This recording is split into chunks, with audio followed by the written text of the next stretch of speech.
عقدة من لساني يفقهوا قولي.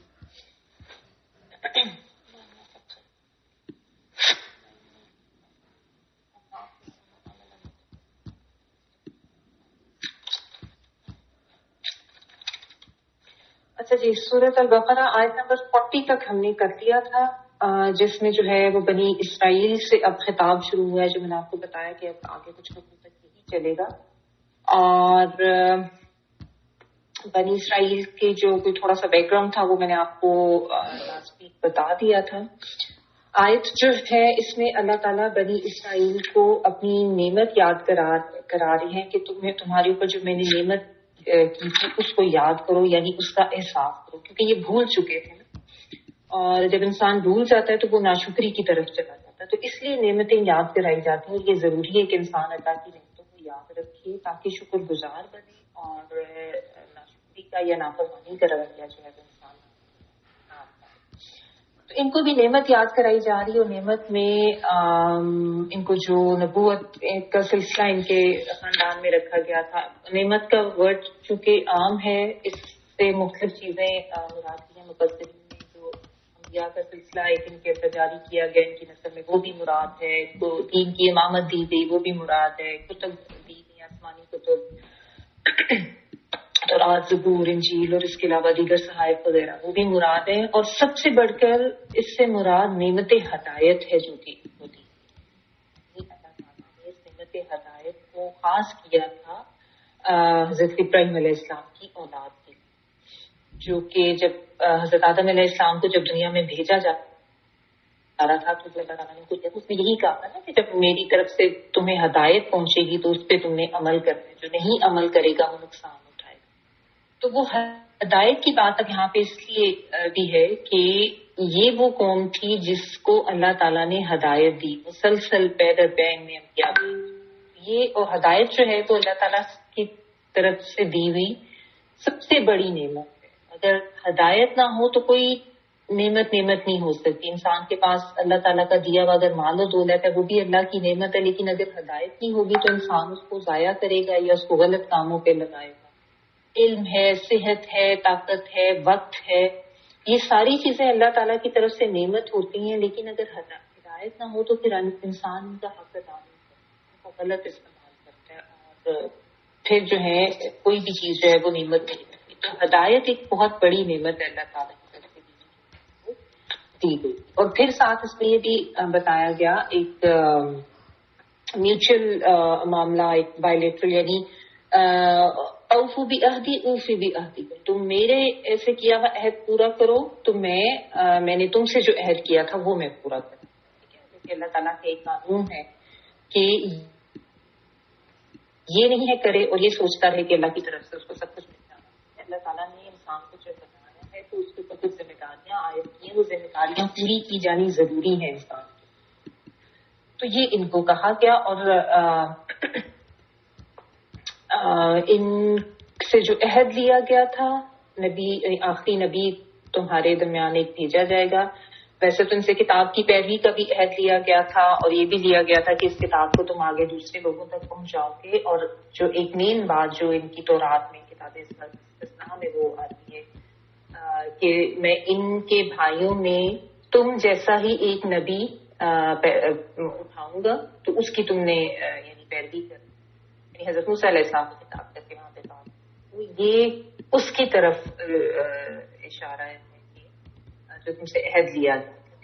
کیونکہ یہ مختلف مفسرین نے اس کو مختلف حوالے سے لیا. بعض نے عہد الست کو بھی لیا ہے، لیکن جو بیسیکلی جو ان کو عہد الست تو سب سے ہی کیا گیا تھا نا، جو ان کو اسپیسیفکلی مخاطب کر کے بات کی جا رہی ہے اس سے مراد یہ وہ عہد اور ان کو وہی یاد دلایا جا رہا ہے کیونکہ یہ وہ نہیں کر رہے تھے اور انہوں نے اس کو چھوڑ دیا تھا. اپنے نبی صلی اللہ علیہ وسلم آئے تو یہ نہیں مانا ہماری نسل سے کیوں نہیں آئے، دوسری چین میں کیوں آنا، کیوں حضرت ابراہیم کی اولاد میں سے تھے، حضرت اسماعیل کی نسل میں آئے تھے، یہ اس کو مانتے. اور ان کو یہ ڈر تھا کہ اب تو ہماری ساری جو دینی قیادت ہے وہ ختم ہو جائے گی، تو لوگوں کا ڈر اور دنیا کا ڈر، دنیا ہاتھ سے چلے جانے کا ڈر، یہ سب چیزیں ان کو اس لیے ان کو کہا گیا بس مجھ سے ڈرو. یعنی لوگوں کا ڈر، دنیا چلی جانے کا ڈر یا دنیا کے نقصانات کا ڈر، یہ چیزیں اپنے ذہن میں مت رکھو، میرا ڈر اختیار۔ اور یہی سب سے اہم بات ہے جس کو انسان جب بھول جاتا ہے، یعنی اللہ کا خوف دل سے نکال دیتا ہے، تو پھر ظاہر ہے وہ غلط طرف چل جاتا ہے۔ جب انسان کے دل سے اللہ کا خوف نکلتا ہے تو دیگر مختلف قسم کے خوف انسان کے دل میں آ جاتے ہیں، یہ کیا ہو جائے، اس میں کیا ہوگا، اس میں کیا ہوگا، ایسے نہ ہو جائے، ویسے نہ ہو جائے، لوگ کیا کہیں گے، لوگوں کے اوپر میرا امپریشن کیسا ہوگا۔ تو پھر اس قسم کی پرابلم پہ انسان پڑ جاتا ہے اور پھر وہ ہدایت سے دور ہو جاتا ہے۔ تو یہی ان کو سمجھایا جاتا ہے کہ تم لوگوں سے نہ ڈرو یا دنیا جانے کے خوف کو نہ اپناؤ، میرا بس دل میں ڈر رکھو کہ میری بات تم نے۔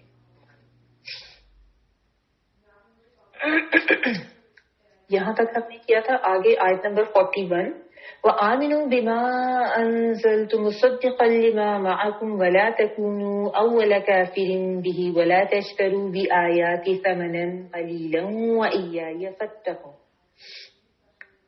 اور اس کتاب پر ایمان لاؤ جو میں نے تمہاری کتابوں کی تصدیق میں نازل فرمائی ہے، اور اس کے ساتھ تم ہی پہلے کافر نہ بنو اور میری آیات کو تھوڑی قیمت پر نہ فروخت کرو اور مجھ سے ڈرو۔ وَآمِنُوا، اور ایمان لے آؤ، آمینو امر کا صیغہ ہے، ایمان لے آؤ، بے ماں ساتھ اس کے جو، بعض عربی کا ترجمہ یہاں پہ ساتھ اور ماں کا ترجمہ جو، ٹھیک ہے۔ بابی کا ترجمہ اس پر بھی ہو سکتا ہے یہاں پہ کہ اس پر جو، انزلتو نازل کی میں نے، نون زے لام تو نازل ہو گیا، اور پوری تے اور اوپر پیش آ جائے تو اس کا مطلب ہوتا ہے میں، تو نازل کی میں نے۔ آپ اسپیسنگ سرکل کر لیں، تاپش تو جو ہے اس کو سرکل کر کے نیچے جہاں پہ میں نے لکھا ہے اس کو سرکل کر لیں، تو آپ کو پتا چل جائے گا کہ تے کے اوپر جب پیش آتی ہے، پوری تے کے اوپر، بول تے نہیں پوری تے، تو اس کا مطلب میں ہوتا ہے۔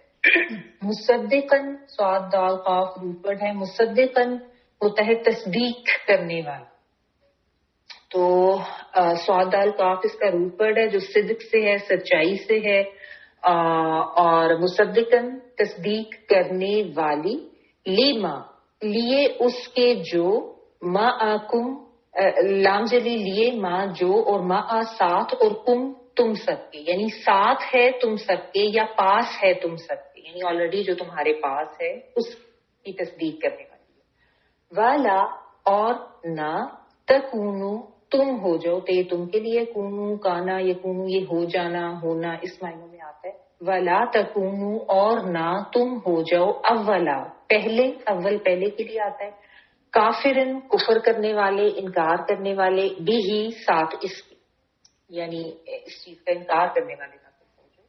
ولا اور نہ، تشترو تم بیچو، شین رے اور یہ اس کا روٹ ورڈ ہے، شروع میں تے جو ہے وہ تم کے لیے آ رہا، اور اشترا جو ہے یہ بیسیکلی اس میں ڈوئل معنی ہوتے ہیں، خریدنا اور بیچنا دونوں معنوں میں آتا ہے، خرید و فروخت جس طرح ہم اردو میں کانٹیکس میں جس طرح کا بھی مطلب آتا ہے، تو یہاں پہ یہ بیچنے کے معنوں میں، نہ تم بیچو، کس چیز کو نہ بیچو، بھی آیاتی، آیات آیت کی جمع، اور چھوٹی یہ جو آ رہی ہے اینڈ پہ وہ میری کے لیے ہے، میری آیات کو، بعض عربی کا ترجمہ یہاں پہ کو کے بھائی، بعض عربی کا ترجمہ مختلف طریقے سے ہوتا ہے مختلف آیات، تو نہ تم بیچو میری آیات کو، سمن سے میم نون اس کا روٹ ورڈ ہے جس کا مطلب ہوتا ہے کوئی قیمت، کوئی ورڈ کسی چیز کی، تو قیمت، قلیلاً، قلیل کا ورڈ ہم اردو میں بھی یوز کرتے ہیں، قاف لام لام روٹ ورڈ ہے اور یہ تھوڑی کے لیے آتا ہے، تو سمنن قلیلاً کا مطلب ہے تھوڑی قیمت، یعنی میری آیات کو تھوڑی قیمت میں نہ بیچو۔ و اور یا صرف مجھ سے ہی، یا صرف اور چھوٹی یہ جو ہے مجھ کے لیے آ رہا ہے، فتقونی نون سے نی جو ہے یہ بھی میری کے لیے آ رہا ہے، تو یا پھر کے لیے، اور تقوی جو ہے واو قاف یا ورڈ ہوتا ہے ڈر کے لیے، خوف کے لیے آتا ہے، تو فتقونی پس ڈرو مجھ سے، ٹھیک ہے۔ تو یہاں پہ اللہ تعالیٰ جو ان کو بات بتا رہے ہیں بنی اسرائیل کو ہی مخاطب کر کے کہ تم ایمان لے آؤ اس چیز پر جو میں نے نازل کی ہے، یعنی یہ جو قرآن پاک جو کتاب جو میں نے اس نبی محمد صلی اللہ علیہ وسلم پر نازل کی ہے اس کے اوپر ایمان لو.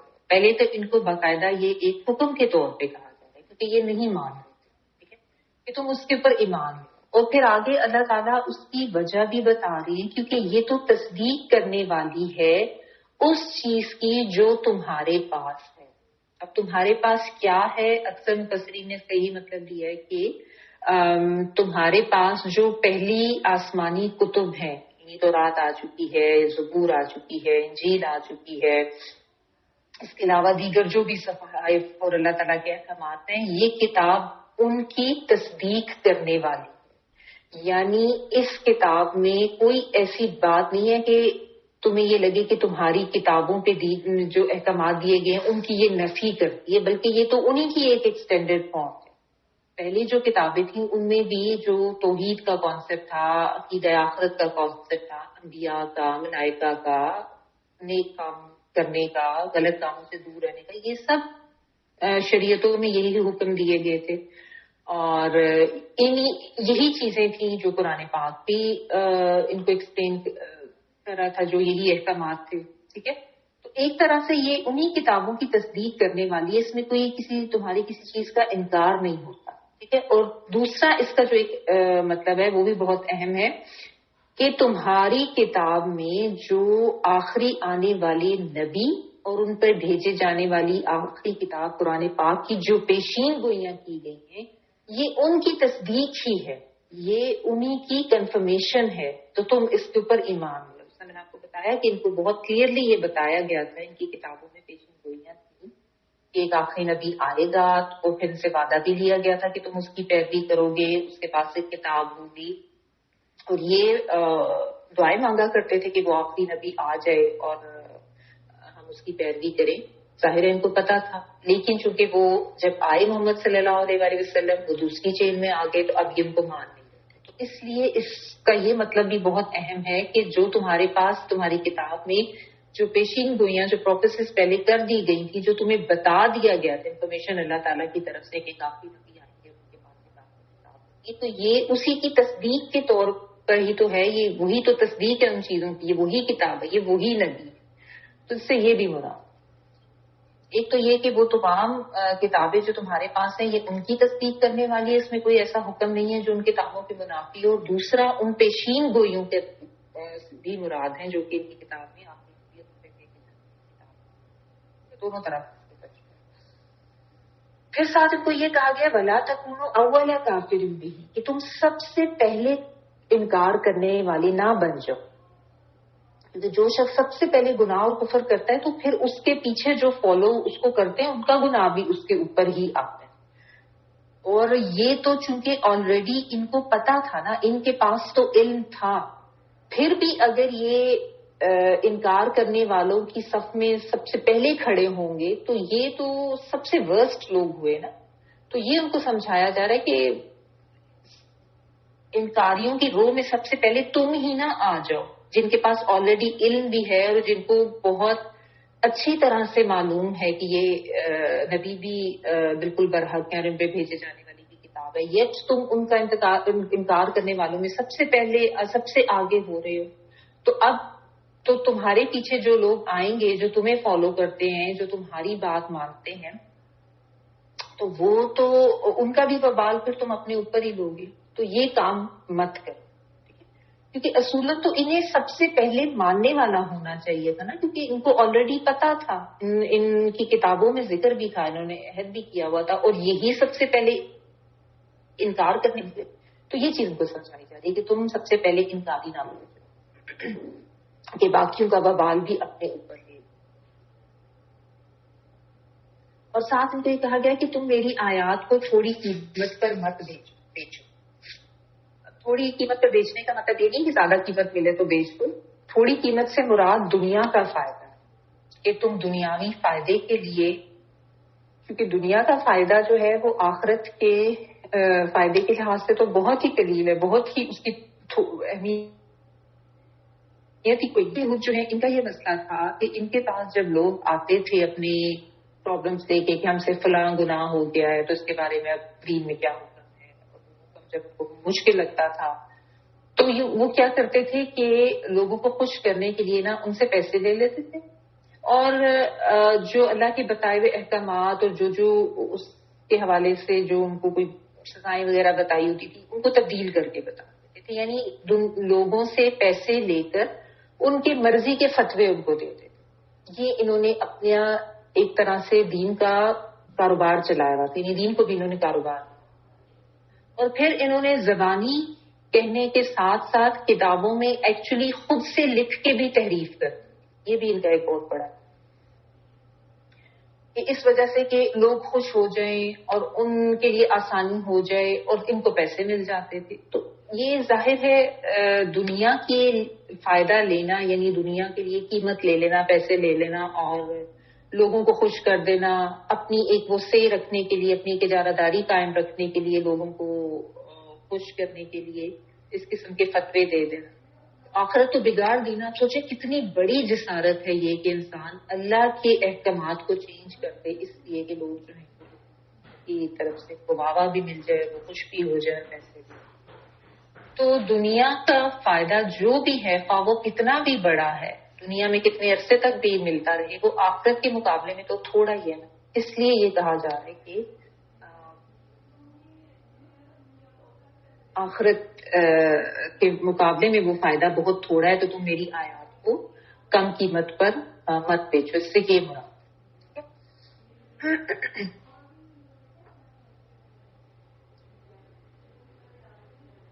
اچھا، اس میں ایک چیز یہ بھی ہے سمجھنے کی کہ بعض لوگ اس سے یہ مراد لے لیتے ہیں کہ شاید اگر کہیں پہ کوئی جیسے کوئی قرآن پاک پڑھانے کا یا تعلیم دینے کا اگر کوئی ایسا انسٹیٹیوٹ ہے یا بندوبست کیا گیا ہے، تو شاید وہاں پہ لوگ جو آرگنائزرز ہیں ان کو قیمت نہیں لینی چاہیے یا فیس نہیں لینی چاہیے، ایسی بات نہیں ہے۔ وہاں پہ دیکھیں، اگر کوئی اپنا سرمایہ لگا رہا ہے، اپنا ایکسپینڈیچر کر رہا ہے، وقت لگا رہا ہے، محنت کر رہا ہے، اتنا کچھ وہ کر رہا ہے، تو اس چیز کے لیے آخر اس کو رننگ کاسٹ تو نکالنی ہے نا۔ تو اس کے لیے جس طرح ہمارے یہاں بہت سے انسٹیٹیوٹس ہیں، بڑے بڑے انسٹیٹیوٹ سب جو ہیں وہ وہاں پہ آپ کو فی پے کرنا ہوتی ہے، اس میں کوئی غلط نہیں۔ اس چیز کو اس طرح سے نہیں لینا چاہیے کہ شاید پڑھانے کا یا اس طریقے سے اگر کوئی معاوضہ لیتا ہے تو وہ کوئی گناہ کا کام کرے، اس سے یہ مراد نہیں ہے۔ اس لیے میں نے آپ کو یہ کلیئرلی ایکسپلین کیا کہ اس سے مراد پیسے لے کے غلط فتوے دے دینا، غلط چیزیں بتانا، یہ اس سے مراد ہے کہ آخرت کے مقابلے میں جو تم قیمت لے رہے ہو وہ بہت تھوڑی، اس سے یہ مراد نہیں لے لینا۔ کیونکہ بعض لوگ اس لحاظ سے بھی بہت سخت کانسیپٹ رکھتے ہیں کہ شاید اگر کوئی مولوی گھر میں آ رہے ہیں پڑھانے کے لیے کو پیسے نہیں دینے چاہیے، یہ غلط بات ہے سر۔ اچھا، وَإِيَّايَ فَاتَّقُونِ، بس تم مجھ سے ہی ڈرو۔ یہ بھی ایک بہت اہم چیز اللہ تعالیٰ، دیکھیں پہلے فَإِيَّايَ فَارْهَبُونِ فَإِيَّايَ فَاتَّقُونِ، کہ مجھ سے ڈرو، میرا ڈر دل میں رکھو۔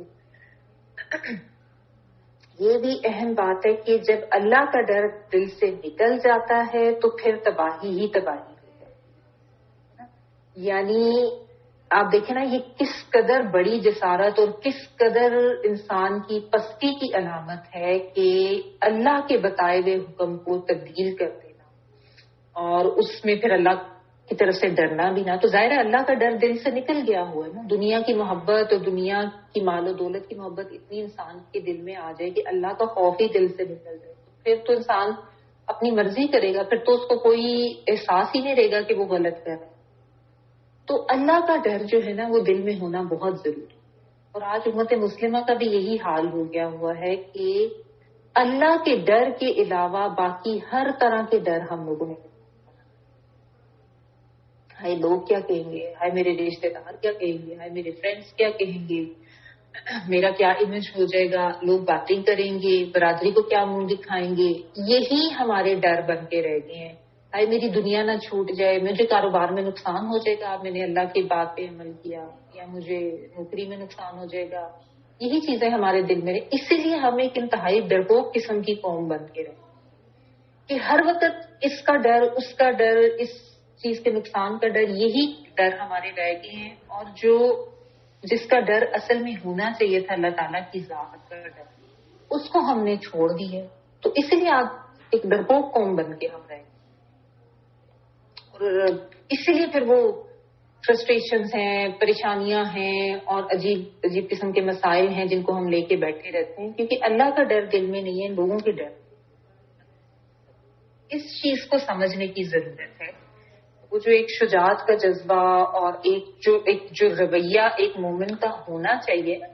مومن کوئی ٹھیک ہے، اللہ تعالیٰ کو انسان میں عاجزی پسند ہے، لیکن اس کا مطلب یہ نہیں ہے کہ مومن کوئی ایسی شخصیت ہوتی ہے جو ڈری سہمی اور ہر وقت جو ہے وہ پریشان رہنے والے. ایسے نہیں ہے.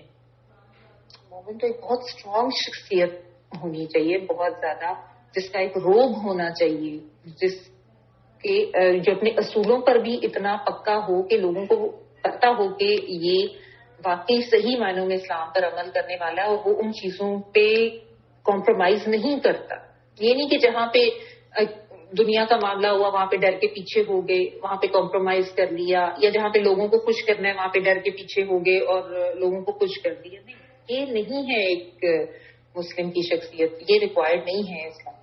تو یہی چیز سمجھنے کی ضرورت ہے. اور آج جو مسلمانوں کے یہ حال ہو گیا ہے وہ اسی وجہ سے ہو گیا ہے کہ اللہ کا خوف دل سے، ہر وقت لوگوں کا ڈر، لوگوں کا دل، لوگوں کو خوش کر لو، لوگوں سے اپریسیشن مل جائے، یہی چیزیں بس ہم لے کے بیٹھ کے اور اصل چیز جو ہے وہ چھوڑ دی. کیوں بار بار اللہ تعالیٰ کہہ رہے ہیں ایائی فرحبون ایائی فتقون. اب ایک تو طریقہ یہ ہے کہ ہم کہیں کہ یہ تو بنی اسرائیل کی بات ہو رہی ہے نا، تو یہ تو ان کو کہا جائے. اللہ تعالیٰ کے قوانین سب کے لیے ایک. کیوں اللہ تعالیٰ یہ آیات قرآن پاک میں رکھ کے ہمیں پڑھا رہے ہیں، ہمیں بتا رہے ہیں؟ میں آپ کو بار بار یہ کہتی ہوں کہ ان آیات کو ایک دفعہ ان کے حوالے سے ایکسپلین کر کے پھر ان آیات کو ہم اپنے اوپر بھی رکھ کے دیکھیں کہ ہمیں کیوں یہ پڑھایا جائے.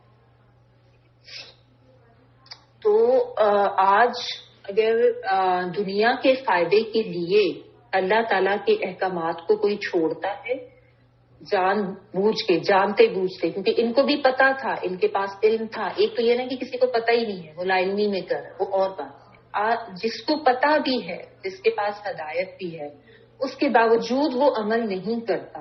کیوں؟ یہ جان کے کہ میرے دنیا کا نقصان ہوگا، ہے لوگ کیا کہیں گے، ہے میرا امیج خراب ہوگا، میں کیسے لوگوں کو فیس کروں گا. تو اپنی آخرت کو تو پس پش ڈال دیا. تو یہ بھی اللہ کے احکامات یا اللہ کی آیات کو تھوڑی قیمت پر بیچنے والی ہی بات ہے. اور یہ بھی اصل میں یہی بات ہے کہ انسان کے دل میں اللہ کا ڈر نہیں ہے، لوگوں کا ڈر زیادہ. تو لوگوں کو خوش کرنا، ان کا ڈر، ان کو امپریس کرنا یا ان سے امپریس ہو کے رہنا، ان کا جیسا بننا، ان کو خوش کرنا، یہ نہیں ریکوائرڈ ہے ایک موقع. یہی سمجھنے کی ضرورت ہے. اور جب ان چیزوں کے انسان اوور کم کر لیتا ہے نا دنیا کے ڈر کو، تب جو ہے وہ ایک صحیح طور پہ پریکٹیکل مسلمان بن سکتا ہے جو واقعی دین کے احکامات پر صحیح طریقے سے عمل کرتا ہے. یہ بہت ضروری ہے.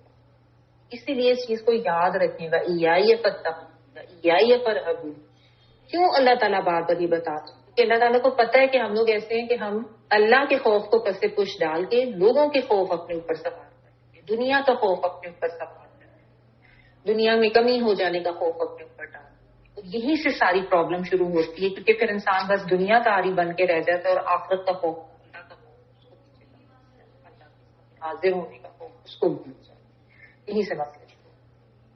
اچھا، مزید ان کو کیا کہا جا رہا ہے جو ان کی ایک پرابلم تھی، وَلَا تَلْبِسُوا الْحَقَّ بِالْبَاطِلِ وَتَكْتُمُوا الْحَقَّ وَأَنْتُمْ تَعْلَمُونَ. اور حق کو باطل نہ کرو اور نہ حق کو چھپاؤ تو حالانکہ تم جانتے. ولا اور نہ تلبسو، تم ملاؤ، لام بے اور سین جو ہے لبسا، اس کا مطلب ہوتا ہے چھپانا. لباس کیا کرتا ہے؟ لباس اسی سے ہے، لباس چھپاتا ہے نا. تو مکس اپ کر دینا، گڈ مٹ کر دینا، خلط ملط کر دینا. الحق کا حق، ولا تلبسوا الحق کا، اور نہ تم ملاؤ یا نہ تم گڈ مٹ کرو حق کو بالباطلی، باطل کے ساتھ. حق کا مطلب کیا ہے؟ حق کا سچ کے لیے آتا ہے، سچی بات جو بالکل صحیح ہو اور واضح ہو. اور باطل جو ہے یہ اسی کا اپوزٹ ہے، حق کا اپوزٹ، یعنی جھوٹ کے لیے آتا ہے، حق کے برخلاف بات، حق سے ہٹی ہوئی بات، وہ باطل ہے. تو باز بھی جو ہے ساتھ کے لیے آ رہا ہے. تو حق کو باطل دل کے ساتھ یا گڈمٹ نہ کرو. وہ اور تکتم الحق کا، یہاں پہ واو کا ترجمہ حالانکہ بھی ہو سکتا ہے یا اور نہ تم چھپاؤ حق کو. سوری، آگے والا جو واو ہے نا وانتم تعلمون، اس کا ترجمہ کرو گے حالانکہ تم. تکتمون میں تے جو ہے وہ تم کے لیے آ رہا ہے، اور پھر آگے کاف تے اور میم جو ہے نا یہ اس کا روپ ہے. کتما کا مطلب ہوتا ہے چھپا، کتمانے حق شاید وہ تک تم الحق کا، اور تم چھپاتے ہو حق کو. وہ انتم حالانکہ انتم کا مطلب ہوتا ہے تم، تعلمون تم جانتے ہو. تے تم کے لیے اور عین لام میم جو ہے ان رکھنا جاننا، اور واو نون پلورل، یعنی تم حق کو باطل کے ساتھ مکس اپ نہ کرو اور تم حق کو چھپاتے ہو حالانکہ تم جانتے. اچھا، یہ جو ہے میں نے آپ کو جیسا بتایا تھا کہ یہ جو اہل عرب جو تھے ان میں یہود کے جو علماء تھے ان کا ایک بہت علمی امپریشن تھا، ایک علمی روب تھا ان کا، کیونکہ عرب جو تھے یہ ایک طرح سے آپ کہہ لیں بالکل ناخواندہ لوگ تھے، ان ایجوکیٹڈ لوگ تھے نا، ان کو تو اتنا پڑھنا لکھنا نہیں تھا موسٹلی لوگ. بالخصوص دین کا علم تو ان کے پاس بالکل نہیں تھا، کہ ان کے پیچھے تو چین میں بہت بڑا ایک گیپ آ چکا ہوا تھا، ان کے درمیان تو کوئی نبی نہیں آیا تھا. اب جو یہود کے علماء تھے ان کے پاس چونکہ دین کا علم بہت زیادہ تھا، تو اہل عرب ہر اس طرح کے دینی مسئلے کے لیے ان کی طرف دیکھتے تھے، ان کے پاس جا کے ڈسکشن کرتے تھے، ان سے پوچھتے تھے. اور بالخصوص جو مدینہ کے لوگ تھے، کیونکہ مدینہ کے اندر بھی یہود کے قبائل بہت تھے اور مدینہ کے اطراف میں، اور ظاہر ان کو یہ ہوتا تھا کہ جو بھی کوئی ایسا مسئلہ ہوئے نا تو ہم نے ان سے جا کے پوچھا. لیکن اب جب نبی صلی اللہ علیہ وسلم آئے تو یہ عرب ان سے جا کے پوچھتے تھے کہ بھئی ہمارے درمیان یہ جو انسان یہ جو تبلیغ کر رہا ہے، اپنا دین بتا رہا ہے، اس کتاب، اس کے بارے میں آپ کا کیا خیال ہے؟ کیونکہ آپ بھی اہل کتاب اور آپ لوگوں کے پاس بھی ظاہر دین ہے، تو آپ بتائیں. تو یہ لوگ جان کر چھپا دیتے تھے اور یا پھر گڑمٹ کرتے تھے، غلط بتاتے. کبھی کہتے تھے یہ تو امیوں کے لیے آئے ہیں، ہمارے لیے نہیں آئے، کیونکہ ظاہر ہے اب یہ توحید اور آخرت اور ملائکہ ان چیزوں کا تو یہ انکار نہیں کر سکتے تھے، یہ تو سارے ان کے اپنے کانسیپٹس تھے جن کا یہ درس دیتے تھے ان کو، یہ تو اس کو تو یہ خود بھی مانتے تھے. یہی ساری چیزیں تھی جو نبی صلی اللہ علیہ وسلم بھی بتا رہے تھے، تو ان چیزوں کا تو یہ انکار نہیں کر سکتے تھے. تو یہ کیا کرتے تھے کہ نبی صلی اللہ علیہ وسلم کی ذات کے بارے میں شکوک و شبہات ڈال دیتے تھے، یا کوئی ایسا شوشہ چھوڑ دیتے تھے، کوئی ایسا وسوسہ ان کے دل میں ڈالتے تھے، کوئی ایسا پوائنٹ نکال دیتے تھے کہ ان کو کنفیوز کرتے تھے. اور حالانکہ ان کو حق بات پتہ تھی کہ یہ اللہ کے سچے نبی اور بہت زیادہ اچھے طریقے سے یہ پہچانتے تھے. جس اللہ تعالیٰ نے کہا کہ ان کو اس طرح پہچانتے تھے جیسے انسان اپنے بیٹوں کو پہچانتا ہے. بیٹے کو پہچاننے میں تو کوئی غلطی نہیں کرتا. تو مطلب یہ تھا کہ جو نشانیاں تھیں وہ اتنی اچھی طرح پہچان گئے تھے، لیکن بس وہ جو ایک حسد کا جذبہ تھا ان کے اندر، اور یہ کہ ان کو یہ ہوتا تھا کہ عربوں کو تو یہ امی کہتے تھے، یہ تو ناخواندہ ان ایجوکیٹڈ لوگ ہیں. تو اب ان سے یہ چیز برداشت نہیں ہو رہی تھی کہ امیوں میں کیسے نبی آ گیا، نبی کا آنے کا سلسلہ تو ہماری چین میں رہا ہے.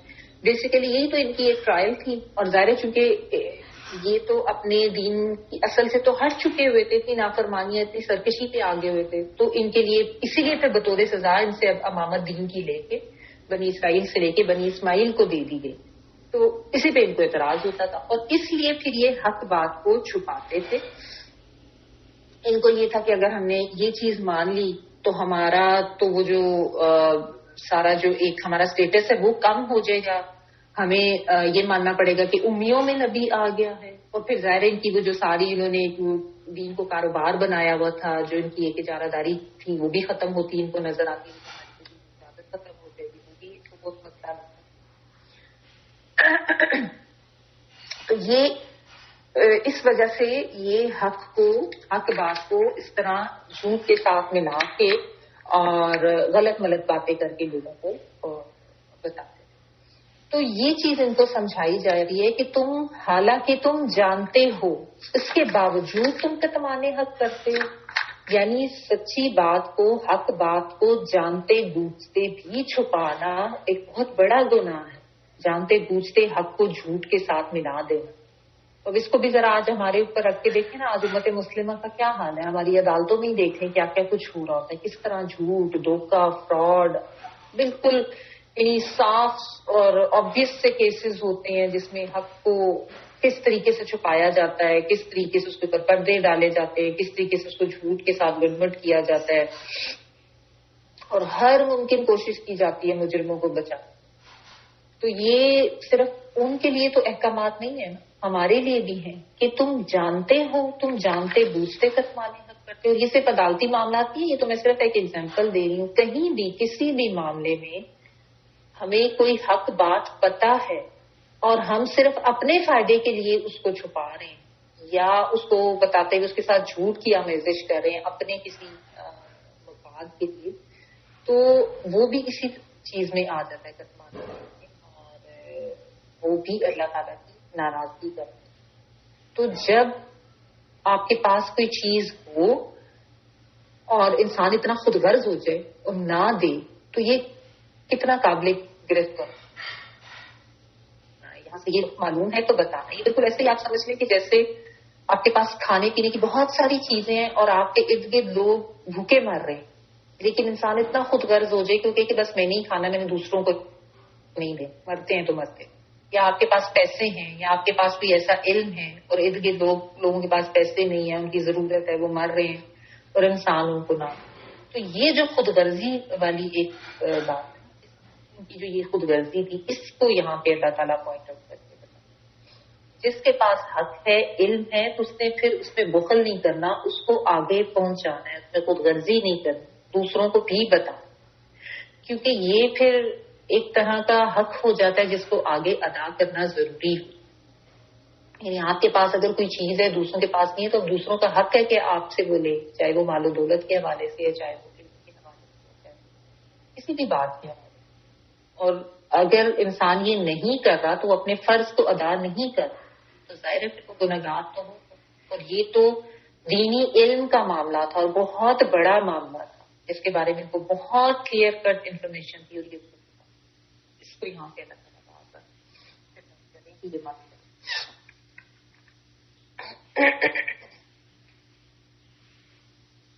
وَأَقِيمُوا الصَّلَاةَ وَآتُوا الزَّكَاةَ وَارْكَعُوا مَعَ الرَّاكِعِينَ. اور نماز کو قائم کرو اور زکات دو اور رکوع کرنے والوں کے ساتھ رکوع کرو. اور اقیم قائم کرو نماز، کاف واو قامہ یقین سیدھا کھڑا ہونا قائم کرو. الصلاۃ، صلاۃ جو ہے نماز کے لیے آتا ہے، اور صلاۃ جو ہے اس کا روٹ ورڈ صاد لام واو بھی آتا ہے، صاد لام یہ بھی آتا ہے. صاد لام واو تو رحمت کے حوالے سے، اور صاد لام یہ جو ہے زیادہ تر صاد لام واو بھی بتایا جاتا ہے، بعض صاد لام یہ بھی دیتے ہیں جس کا مطلب ہوتا ہے آگ میں جل. تو نماز جو ہے وہ گناہوں کو ختم کر دیتی ہے، جلا دیتی ہے، اس معنی میں بھی دیتے ہیں لیکن زیادہ صاد لام واو. اور آتو اور ادا کرو، حمزہ تا یا الف تا یا اس کا روٹ ورڈ ہے کہ ادا کرو، دے دو. الزکات، زکات جو ہے وہ زے کاف واؤ جس کا مطلب ہوتا ہے پاکیزگی، طہارت یا تزکیہ کا ورڈ بھی اسی سے ہی. تو زکات ادا کرو، ورکعو اور رکوع کرو، را کاف اور عین، رکوع کرو جھکو، مع ساتھ الراکعین رکوع کرنے والوں کے، رکوع کرنے والوں کے ساتھ رکوع کرو، راکعین جمع. ساتھ اللہ تعالیٰ ان کو کیا اب حکم دے رہے ہیں، ایک طرح کی آپ کہہ لیں کہ ٹپ بتا رہے ہیں کہ یہ جو لوگوں کا ڈر اور دنیا کا ڈر ہے نا، اس کو نکال. کہ ایسا کرنے کی ٹپ یہ ہے کہ نماز قائم کرو اور زکوٰۃ ادا کرو. نماز کو قائم کرنا اور زکوٰۃ ادا کرنا، یعنی اس لیے بھی پتہ چل رہا ہے کہ یہ صرف ہماری شریعت کا حکم نہیں، ان کی شریعت میں بھی تھا. یعنی نماز ایک بدنی عبادت ہے، زکوٰۃ جو ہے وہ ایک مالی. تو یہ بدنی عبادتیں، مالی عبادتیں، ان کے احکامات دیگر شریعتوں میں بھی تھے، پہلی ان کو بھی دیے گئے تھے. یہ نہیں ہے کہ صرف ہمیں ہی کہا گیا کہ اللہ کی عبادت کرنا. آلدو ہر شریعت میں عبادت کے طریقے مختلف ہوتے تھے، لیکن یہ ہے کہ احکامات یہ رہی ہیں. ہر نبی نے آ کے لوگوں کو یہی سمجھایا کہ ایک اللہ کی بندگی کرنی ہے، اور اس بندگی میں جو ایک یہ ریچول ہے یہ ہوتا تھا، ہے نا. تو ان کو بھی یہ احکامات دیے گئے ہیں، لیکن ان کا یہی عالم تھا کہ ان کے اندر سے بھی یہ جو باجماعت نماز کا کانسیپٹ ختم ہو گیا. یہ بھی اپنے دین سے ہٹ گئے تھے نا، بالکل چھوڑ دیا تھا انہوں نے. اور دین جو ہے ان کا بس سمٹ کے وہ علماء تک محدود رہ گیا ہوا تھا، اور انہوں نے بھی اپنی اپنی مرضی کے فتوے اور اپنی اپنی اجارہ داری قائم کی تھی، جو وہ بتاتے تھے لوگ اسی کو مانتے تھے. تو باجماعت کانسیپٹ جو تھا نماز کا، اس سے بھی یہ ہٹ گئے ہوئے تھے. اور اس کے علاوہ جو زکوٰۃ کا کانسیپٹ ہے وہ بھی ان میں سے ختم ہو گیا تھا. الٹا سود لینے پہ آ گئے تھے، یہ لوگ سودی کاروبار کرتے تھے. اب اس میں بھی آپ کمپیریزن کر کے دیکھیں آج امت مسلمہ کا حال، کہ باجماعت نماز ادا کرنا تو دور کی بات، انفرادی طور پر نماز ادا کرنا جو ہے اس طریقے کو بھی سب بھول گئے، اس کو بھی اہمیت ہے. اور زکوٰۃ جو کہ ایک فرض صدقہ ہے، یعنی مال سے حصہ نکالنا، اس کو کرنا تو دور کی بات. آج امت مسلمہ بھی کتنا سود اور سودی کاروبار میں پڑ چکی ہے. تو یہی چیز ہے، اسی کو سمجھنے کی ضرورت ہے کہ یہ جو چیزیں ہیں نا، مالی عبادات، بدنی عبادات، جو نماز ہے یہ انسان کی روحانی پاکیزگی کا بھی ذریعہ. یعنی نماز جو ہے وہ انسان کو ایک اللہ تعالیٰ سے اس کا تعلق قائم کرتی ہے. تو اس کا دل، اس کا جسم، اس کا دماغ، جسمانی پاکیزگی تو ہوتی ہے. ظاہر ہے آپ اپنے آپ کو جس طریقے سے وضو کرتے ہیں، صاف ستھرا رکھتے ہیں، اور اس کے علاوہ انسان کے ذہن کی، انسان کی سوچوں کی، اس کی روح کی، اس کے نفس کی بھی پاکیزگی ہوتی ہے نماز پڑھنے. تو ایک تو اس کا یہ فائدہ. اور مالی عبادت جو ہے زکوٰۃ دینا، اس سے انسان کی ظاہرہ جو مال ہے ایک تو وہ بھی پاک ہوتا ہے. اس کے علاوہ انسان کے دل سے مال کی وہ جو ایک ہوس یا حب یا محبت ہے نا، یا طمع اور لالچ، وہ ختم ہوتا ہے. ظاہر ہے جب انسان اپنے مال میں سے نکال کے دیتا ہے، اسی لیے تو فرض کیا گیا کہ یہ فرض ہے. زکوٰۃ سے مراد مال کا وہ حصہ ہے جو شرعی احکام کے مطابق یا شریعت کے احکام کے مطابق ایک مال کی ایک خاص مقدار میں سے نکالا جاتا ہے جب اس پہ 1 سال گزر جائے گی. تو آپ سب کو پتہ ہی، یعنی جو صاحب نصاب ہیں ان سے ہی ظاہر زکوٰۃ لی جاتی ہے، لیکن وہ فرض کی گئی ہے کہ یہ نکالنی ہے، ضروری ہے، تاکہ انسان کے اندر سے مال کی محبت نکلے. کیونکہ یہ دو ہی مسئلے ہیں نا، کہ جب انسان کے اللہ سے تعلق ختم ہوتا ہے اور دوسرا دنیا کے اور مال کی محبت اندر آ جاتی ہے، بس پھر انسان کی تباہی ہو جاتی ہے. تو یہ بہت مین بنیادیں ہیں دین کی. اللہ کے ساتھ تعلق بدنی عبادت نماز کی صورت میں، اور پھر مالی عبادت زکوٰۃ کی صورت. جب ان کو انسان بالکل چھوڑ دیتا ہے تو نہ تو نفس کی پاکیزگی، نہ روح کی پاکیزگی، اور نہ ہی مال کی پاکیزگی، اور دل میں لالچ اور طمع اور نفسا نفسی خود غرضی کا عالم ہو جاتا ہے. تو یہ اس لیے ان کو یہ کہا گیا کہ اور یہ صرف ان کو نہیں کہا گیا، یہ تو ہمارے دین کا بھی حکم. اب اس میں میں نے آپ کو زکوٰۃ کا بھی بتا دی کہ زکوٰۃ کی کیا شرعی اصطلاح میں جو اس کی ڈیفینیشن ہے. نماز قائم کرنا جو ہے، جیسا میں نے آپ کو بتایا کہ قامہ یا قومو جو ہے، اس میں سیدھا کھڑا ہونے کا مفہوم آتا ہے. نماز جو ہے اس کو دین کا ستون کا ہے. تو ستون جو ہے جب وہ سیدھا ہوگا تب وہ قائم رہے گا، ٹیڑھا ہوگا تو گر جائے. تو قائم کرنا میں نے آپ کو پہلے بھی اس کی ڈیٹیلز بتائی تھی کہ قرآن پاک میں جب بھی نماز کا حکم آتا ہے نا تو قائم کرنے کی بات، اس میں پڑھنے کی بات نہیں آتی. کیونکہ اگر پڑھنے کی بات کی جائے تو وہ تو بندہ 1 دفعہ 2 دفعہ 3 دفعہ زندگی میں پڑھ لے، چلو جی نماز پڑھ لے. قائم کرنا جو ہے نا، اس کے مفہوم میں دوام کا مفہوم، یعنی قائم دائم.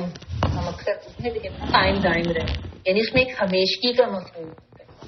تو یعنی نماز ہمیشہ پڑھنی، دوام کے ساتھ پڑھنی، اس کو زندگی کا ایسا حصہ بنا لینا ہے جتنا کہ ہمیں کھانا پینا، سانس لینا ضروری ہے نا، اسی طرح نماز بھی زندگی کا حصہ ہونا چاہیے، ہمیشہ پڑھنی.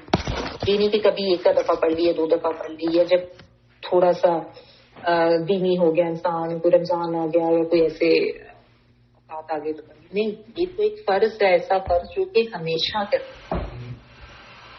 اور پھر اس میں ظاہری اور باطنی معاملات بھی آ جاتے ہیں کہ دونوں لحاظ سے جو پورے آداب ہیں، ظاہری اور باطنی آداب اور شرائط، ان کے ساتھ نماز کی ادائیگی. ظاہری طور پہ آپ کا جسم پاک ہو، آپ کے کپڑے پاک ہو، جگہ پاک ہو، وضو ہو، پراپر طریقے سے وضو ہو. اور باطنی جو ہے کہ انسان ایک خضوع خشوع کے ساتھ نماز پڑھے، اس کو احساس ہو کہ میں کیا کر رہا ہوں، ایک احساس کے ساتھ کہ میں اللہ رب العزت کی بارگاہ میں حاضر ہو رہا ہوں اور میں نے کس طریقے سے، یعنی ایک وہ اللہ تعالیٰ کا خوف، اللہ تعالیٰ کے سامنے حاضر ہونے کا خوف، یہ انسان کے دل میں ہونا چاہیے. بیسیکلی نماز جو ہے نا وہ ہماری ایک طرح کی ٹریننگ ہے آخرت میں اللہ تعالیٰ کے سامنے حاضر ہونے. جب ہم نماز پڑھ رہے ہوتے تو ہم کسی کی بات کا جواب نہیں دیتے، کسی کی بات نہیں سنتے، کیونکہ اللہ کے سامنے کھڑے. تو یہ ہماری ایک طرح کی ٹریننگ ہے کہ ہم نے آخرت میں اللہ کے سامنے کھڑے ہونا ہے، ہم اللہ کے سامنے جواب دیں ہیں، ہم اللہ کے سامنے ہم نے حاضر ہونا ہے. ٹھیک ہے، تو وہ احساس ہونا چاہیے. یہ احساس رکھ کے نماز پڑھیں کہ میں تو اللہ کے حضور کروں. جب یہ احساس ہوگا نا تو پھر انسان کے اندر ایک خوف اور ایک ڈر بھی آئے گا، اور پھر انسان کو ایک نماز سے دوسری نماز کے دوران بھی یہ یاد رہے گا کہ میں نے تو اپنے اللہ کے سامنے حاضر ہو کے جواب بھی دے. پھر وہ کوئی بھی کام ایسا نہیں کرے گا جس سے جو اللہ کی نافرمانی پاؤ.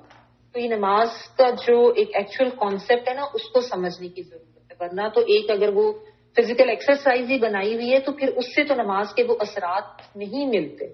تو یہ ظاہری شرائط آداب کے ساتھ ساتھ باطنی جو آداب و شرائط جو ریکوائرمنٹ ہے نا وہ بھی پوری ہونا ضروری ہے تاکہ اصل ثمرات، اصل فائدے ملے نماز کے. آج ہم لوگوں کی نمازیں جو ہیں وہ وضو تو سب طرح کے نماز پڑھنے سے پہلے کور بھی اپنے آپ کو کر لیں، لیکن وہ جو باطنی جو ریکوائرمنٹ ہے نا اس کو پورا نہیں کر پاتے. اکثر لوگوں کو تو مفہوم ہی نہیں پتا ہوتا نا کہ پڑھ کیا رہے ہیں اور کیوں پڑھ رہے ہیں، کیا کہہ رہے ہیں. تو اس لیے وہ فائدے نماز کے حاصل نہیں ہوتے. نماز پڑھنے والے تو بہت ہیں لیکن زندگیوں میں پھر تبدیلیاں کیوں نہیں آتی؟ کیونکہ نماز پڑھنے والے ہی جو ہیں وہ جا کے دھوکہ بھی دیں گے اور وہ فراڈ بھی کریں گے، بےایمانی بھی کریں گے، وعدہ خلافی بھی کریں گے، کیونکہ وہ اصل روح نہیں ہے نماز. اس کو سمجھنے کی ضرورت ہے کہ جو قائم کرنا ہے اس میں کیا کیا جائے. اور پھر اس میں کلیکٹیو لیول پہ نماز کو اس طریقے سے اسٹیبلش کیا جائے کہ اس طرح کوئی اسلامی حکومت ہے تو اس کا یہ فرض ہے کہ باجماعت نماز پڑھنے کے انتظامات کیے جائیں باقاعدہ مساجد میں. اور پھر آپ نے اکیلے نماز نہیں پڑھنی، اپنے ارد گرد لوگوں کو بھی کہنا ہے، صرف انفرادی لیول پہ نہیں کرنا، دوسروں کو بھی کہیں. جس طرح مائیں ہمارے پر ہمارے بچوں کی ذمہ داری ہے، یا آپ کے گھر میں بہن بھائی ہیں اپنے بچوں کو بھی سمجھائیں کہ جب آپ نے پڑھنی ہے تو دوسرے کو بھی بتانا ہے، اس کو بھی انفارم کرو کہ ٹائم ہو گیا. تو یہ سارے چیزیں آ جاتی ہیں نماز کا. ہمارے دین میں تو اس کی بہت زیادہ اہمیت ہے، اور یہ اللہ تعالیٰ نے ان کو بھی بتائی. تو جس طریقے سے وہ ہٹ گئے تھے آج امت مسلمہ کا بھی یہی ہے. چاہے زکوٰۃ کا معاملہ لے لیں، نماز کا معاملہ لے لیں. اچھا، تو کچھ حدیث میں آپ کو پڑھ کے بتا دیتے ہیں نماز باجماعت کی بھی ہے، ویسے بھی نماز کی اہمیت ہوتی ہے. حضرت ابو ہریرہ رضی اللہ تعالیٰ عنہ کہتے ہیں کہ آپ صلی اللہ علیہ وسلم نے فرمایا کہ جماعت کی نماز اکیلے شخص کی نماز سے 27 گنا زیادہ فضیلت ہے. آپ کو پتا ہے کہ مردوں کے لیے تو بہت زیادہ ریکمینڈڈ ہے کہ جماعت. یہ بخاری کی حدیث ہے. ایک اور بخاری کی حدیث کا مفہوم ہے، حضرت ابو ہریرہ رضی اللہ تعالیٰ عنہ سے ہی روایت کرتا ہے کہ آپ صلی اللہ علیہ وسلم نے فرمایا کہ دیکھو اگر تم میں سے کسی کے دروازے پر نہر بہتی ہو اور اس میں ہر روز 5 مرتبہ نہائے تو کیا اس کے بدن پہ کوئی میل رہ جائے گا؟ صحابہ کرام نے عرض کیا کہ نہیں. تو آپ صلی اللہ علیہ وسلم نے فرمایا کہ یہی مثال ہے 5 نماز. ایسے گناہوں کو معاف کرتا ہے. یعنی اس طرح ایک ظاہر بدنی طہارت جو ہوتی ہے ساتھ انسان کی روحانی طہارت بھی ہوتی ہے، اس کے گناہ بھی معاف ہو جاتے ہیں اور روح بھی پاک ہوتی ہے. اچھا، ایک ابو داؤد کی حدیث کا مفہوم ہے کہ آپ صلی اللہ علیہ وسلم نے فرمایا اندھیروں میں چل کر مسجدوں کی طرف آنے جانے والوں کو قیامت کے دن کامل نور کی خوشخبری دے. اندھیروں میں چل کر مسجدوں کی طرف آنے جانے والوں کو قیامت کے دن کامل نور کی خوشخبری دے. تو رات کی نماز، فجر کی نماز، یہ زیادہ مشکل لگتی ہوتی ہے جب جا کے پڑھنے مسجد. اچھا،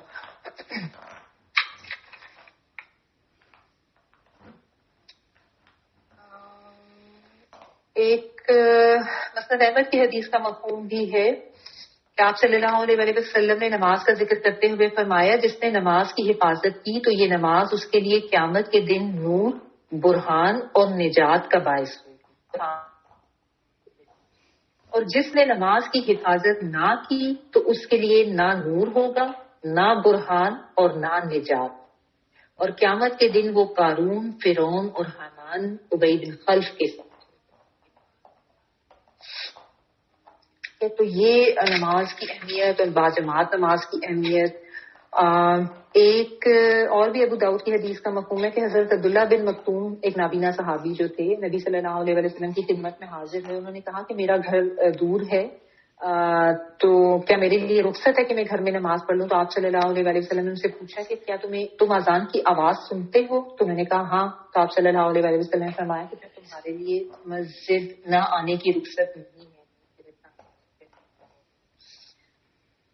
تو اب یہ ہے کہ چونکہ مردوں کے لیے ظاہر ہم لوگوں کے لیے تو اس طرح سے نہیں ہے، عورتوں کے لیے تو اپنے گھر کے جو مرد ہیں، بیٹے ہیں، شوہر ہیں، ان کو تھوڑا ایکسرسائز کریں، ان کو تھوڑا تھوڑا جماعت اتنی زیادہ ریکمنڈیشن ہے مردوں کی وہ پڑھنی چاہیے.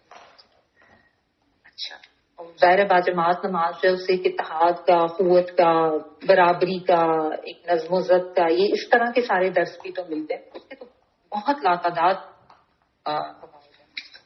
پھر زکوٰۃ کے حوالے سے بھی آپ کو بتا دیتی ہوں حدیث.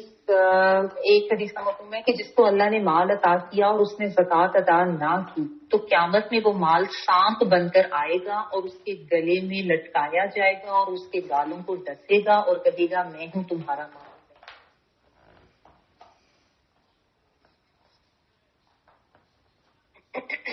اور پھر ایک اور ہے سونے چاندی کی زکوٰۃ نہ ادا کرنے والوں کے لیے کہ وہ قیامت کے دن آگ میں تپا کر ان لوگوں کی پیشانی، پیٹھوں اور گالوں کو اس سے داغا جائے. تو آگ میں تپا کر ان کی پیشانی، پیٹھوں اور گالوں کو اس سے داغا جائے. تو زکوٰۃ ایک بہت اہم فریضہ ہے، اس کو اتنا لائٹ نہیں لینا چاہیے یا اس کو اتنا غافل ہو کے نہیں رہنا چاہیے. بہت ضروری ہے کیونکہ تو یہ بھی کہتے ہیں کہ یہ بھی مال میں حرام کی ملاوٹ کے مترادف ہو جاتا ہے کہ اگر زکوٰۃ ادا کہ وہ آپ کا حصہ نہیں ہے نا، تو دوسرے کا حصہ اس تک جانا چاہیے اور آپ نے وہ دبا کے رکھا ہو تو دوسرے کا حصہ اگر اپنے مال میں رکھا ہو تو وہ بھی حرام کے مترادف ہو جاتا ہے. عطا فرمائے اپنی زکوٰۃ کا جو ہے وہ صحیح طریقے سے حساب رکھیں. اچھا، وَارْكَعُوا مَعَ الرَّاكِعِينَ، رکوع کرو رکوع کرنے والوں کے ساتھ. باجماعت نماز کا استحباب. اچھا، یہاں پہ مجھے کوئی یہ بتایا کہ یہاں پہ اللہ تعالیٰ نے وَاسْجُدُوا مَعَ السَّاجِدِينَ کیوں نہیں کہا؟ سجدہ کرنے والوں کے ساتھ سجدہ. وَارْكَعُوا مَعَ الرَّاكِعِينَ کیوں کہا؟ ذہن میں کوئی پوائنٹ آتا ہے؟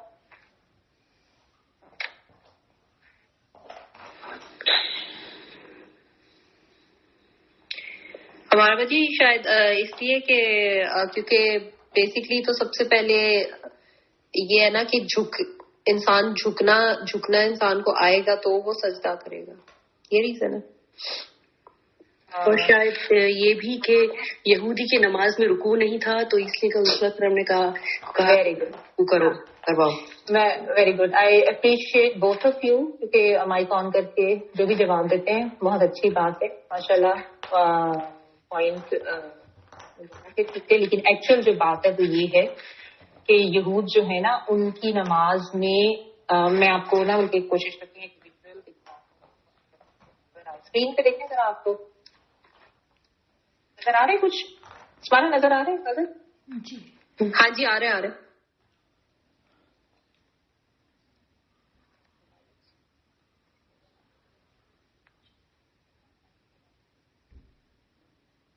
یہ نا کچھ یہود ہیں جو آپ دیکھیں یوز نماز پڑھ یہ کھڑے تھے، اب یہ سیدھا سجدے میں چلے، ٹھیک ہے. تو ان کی نماز میں قیام اور سجدہ تھا، رکوع نہیں تھا. اور نبی صلی اللہ علیہ وسلم کی شریعت میں جو نماز بتائی گئی تھی اس میں رکوع بھی ایک رکن بتایا گیا تھا. اور یہ چونکہ ظاہر اس پر نہیں آتے تھے، نبی صلی اللہ علیہ وسلم کو نہیں مانتے تھے، تو رکوع کی بات اس لیے کی گئی ہے کہ یہ نہ تم سمجھو کہ ہم بھی تو باجماعت نماز پڑھی رہے ہیں. اب وہ چیز ختم ہو گئی ہے. اب تمہیں اس شریعت پہ آؤ گے، اس نبی کو مانو گے، اس کو امام بنا کے اس کے پیچھے کھڑے ہوگے، جو جو بھی اراکین یہ ادا کر رہا ہے وہی کرو گے تو تمہاری نماز قابل ہے، ورنہ نہیں. یہی تو امتحان ہے اب تمہارا کہ اس کی امامت کو اب تم نے ماننا ہے. اب اس طریقے پر نماز پڑھو جو یہ نبی تمہیں، یہی تو وہ کرتے نہیں تھے، اپنی اس میں رہتے تھے کہ جو ہم کہہ رہے ہیں وہ چیز. تو اس لیے یہاں پہ بالخصوص رکوع کا حکم دیا گیا. اور باقی رکوع راکعین یعنی اس میں باجماعت نماز کی طرف. بہرحال اینی وے اچھا جی. تو یہ آگے دیکھیں، اتأمرون الناس بالبر وتنسون انفسکم وانتم تتلون الکتاب افلا تعقلون. کیا تم لوگوں کو بھلائیوں کا حکم دیتے ہو اور خود اپنے آپ کو بھول جاتے ہو؟ کتاب پڑھتے ہو، کیا تم عقل نہیں کرتے؟ اتأمرون کیا کے معنی میں کیا؟ تأمرون تم حکم دیتے ہو، تم کے لیے. امر کا مطلب حکم دینا. امر کسی معاملے یا کام کے لیے بھی آتا ہے اور امر حکم کے لیے بھی آتا ہے. یہی منہ پڑھ الف میم را واو نون پلورل کا. اتأمرون اس کو تک کر کے پڑھنا ہے، تامرون نہیں پڑھنا. کیسے پڑھنا؟ اتأمرون الناس الناس لوگوں کو، بالبر نیکی کا، را بر جو ہے وسیع پیمانے پر نیکی کا. بعض بھی یہاں پہ کا کے معنوں میں آ رہا ہے کہ نیکی کا حکم دیتے ہو. و اور تنسونا تم بھول جاتے ہو. تم کے لیے نون سین یہ جو ہے نسیان ہوتا ہے اردو میں بھول جانا. تو تم بھول جاتے ہو انفسکم اپنے نفسوں کو، نون پیر سین کم تمہارے لیے، یعنی تمہارے نفسوں کو تم بھول جاتے ہو. تو ہم اس کو کہتے ہیں کہ اپنے نفسوں کو بھول جاتے ہیں. انفسکم اپنے. وانتم حالانکہ تم، یہاں پہ واو جو ہے یہ حالانکہ کے معنوں میں آئے گا. حالانکہ تم تتلونا تم تلاوت کرتے ہو. تالام واو تلا یتلو تلاوت کے لیے آتا. تلون ہوتا ہے بیسیکلی کسی کے بالکل فٹ سٹیپس کے پیچھے پیچھے جانا. تو تتلونا تم تلاوت کرتے ہو الکتابہ کتاب کی. اور تلاوت جو ہے جیسا میں نے آپ کو بتایا نا کہ کسی کے فٹ سٹیپس میں بالکل پیچھے پیچھے جانا، یعنی پیروی کرنا. تو اس طریقے سے پڑھنا کہ آپ کو سمجھ بھی آ رہا ہو کہ کیا کیا مطلب ہے، مطلب بھی ساتھ ساتھ پیچھے پیچھے آ رہا ہو. اس طریقے سے ہوتا ہے. الکتابہ کتاب کی. افلا کیا بھلا نہیں، کیا بھلا یا پھر لا نہیں. تعقلون تم عقل سے کام لیتے. تے جو ہے تم کے لیے عین قاف لام، عقل کے لیے واو نون پلورل. کیا پھر تم نہیں عقل کرتے؟ اب یہاں پر بھی ایک بہت ہی اہم بات اللہ تعالیٰ بتا رہے ہیں. بیسیکلی تو علماء یہود کو خطاب کر کے اللہ تعالیٰ یہ کہہ رہے ہیں کہ تمہارا یہ معاملہ ہے کہ تم لوگوں کو تو نیکی کا حکم دیتے ہو اور خود کو بھول جاتے ہو، حالانکہ تم کتاب پڑھتے ہو. تو کیا عقل نہیں کرتے؟ علماء یہود کا یہی حال تھا نا اپنے درس میں اور اپنے جو ان کے جو بھی عبادت گاہیں سنیگاگ وغیرہ جو بھی ان کے تھے اس میں یہ یہی کرتے تھے لوگوں کو تو بڑھ چڑھ کے دین کے احکامات بتانا کہ نیک کام کرو، جھوٹ نہ بولو اور اللہ کی عبادت کرو. اس قسم کی بڑی بڑی باتیں تو یہ کرتے تھے. لیکن جب اپنا معاملہ آیا تو اس میں اب انہوں نے جھوٹ بھی بولنا شروع کر دیا، انہوں نے حق کو چھپانا بھی شروع کر دیا، اللہ کا خوف بھی دل سے نکال دیا. ویسے بھی یہ بہت زیادہ اپنے دین سے ہٹ گئے ہوئے تھے. تو یہ وہی بات ہے کہ اوروں کو نصیحت تو خود میاں پذیر والی بات. تو ان کو یہ بتایا جا رہا ہے کہ تم یہ کام مت کرو. اب یہ بات وہی سمجھنے کی ہے کہ صرف یہ ان کو نہیں کہا جا رہا. یہاں پہ ہر اس انسان کی مذمت ہے جو دوسروں کو تو ڈرائے, دوسروں کو تو نیکی کی تلقین کرے, لیکن خود اس پر عمل نہ کرے.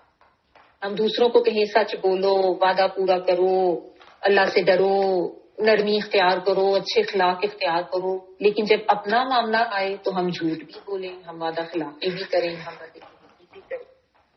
تو پھر ایسے لوگوں کی تو ویسے بھی نصیحت بے اثر رہتی ہے جو خود باعمل نہ ہو. اور ویسے بھی یہ کتنا بڑا یعنی گناہ ہے. ہر گناہ کی سنگینی کی ایک نوعیت ہوتی ہے. تو یہ تو بہت ہی سنگین گناہ ہے کہ انسان دوسروں کو تلقین کرے, ایسے کرو ایسے نہ کرو, اور جب اپنا معاملہ آئے تو بالکل ہی سب کچھ بھول جائے. اس میں تمام علماء, تمام دائی, ہم سب اس میں آ جاتے ہیں, بالخصوص جو کہ اگر کوئی دین کی بات لوگوں کو بتا رہے ہیں یا یہ کہہ رہے ہیں کہ ایسے کرو ایسے نہ کرو. بہت ڈرانے والی بات ہے. اللہ تعالیٰ ہم سب کو توفیق عطا کرے کہ آپ جو کہہ رہے ہیں اس پہ عمل کرنے والے بھی بنے. جیسا سورہ صف میں ہم نے پڑھا تھا نا, لما تقولون ما لم تفعلون, کہ تم وہ کہتے کیوں ما لم تفعلون, جو تم کرتے نہیں. تو بہت زیادہ محتاط ہو کے رہنے کی بات ہے. میں نے وہاں پہ بھی آپ کو یہ بتایا تھا کہ کسی سے کوئی وعدہ بھی ایک دم سے ایسے نہ کر لیں unless and until you're 100% sure کہ you'll be able to. اگر شیورٹی نہیں ہے, بچوں سے بھی وعدہ مت کریں. بعض بچے ہوتے ہیں نا, ماما پرومس کریں آپ یہ لے دیں گی, ماما پرومس کریں آپ یہ کر دیں گے. چھوٹے بچوں تو زیادہ ہوتے ہیں. اسی وقت سے اپنی عادت بنائیں کہ اچھا ہم دیکھیں گے, okay will see, let the time come, ہم دیکھیں گے, ول ڈیسائڈ لیٹر. فوراً سے یہ نہ کہنے کہ ہاں ٹھیک ہے ہم کریں گے. بعد میں پھر وہ چیز آپ کی ایک وہ ہیبٹ بھی بن جاتی ہے اور ظاہر ایک وبال بھی آ گیا. تو اس بچوں سے یہ تم صرف اس لیے کہیں کہ بچوں کے ساتھ بھی نہ کریں اور اپنی ٹریننگ کریں, کسی کے ساتھ بھی اس وقت تک کمٹ نہ کریں جب تک آپ کر نہ سکیں. آلویز سے کہ اچھا I'll try, میں کوشش کروں گی انشاءاللہ, اس طرح کا کہیں گے.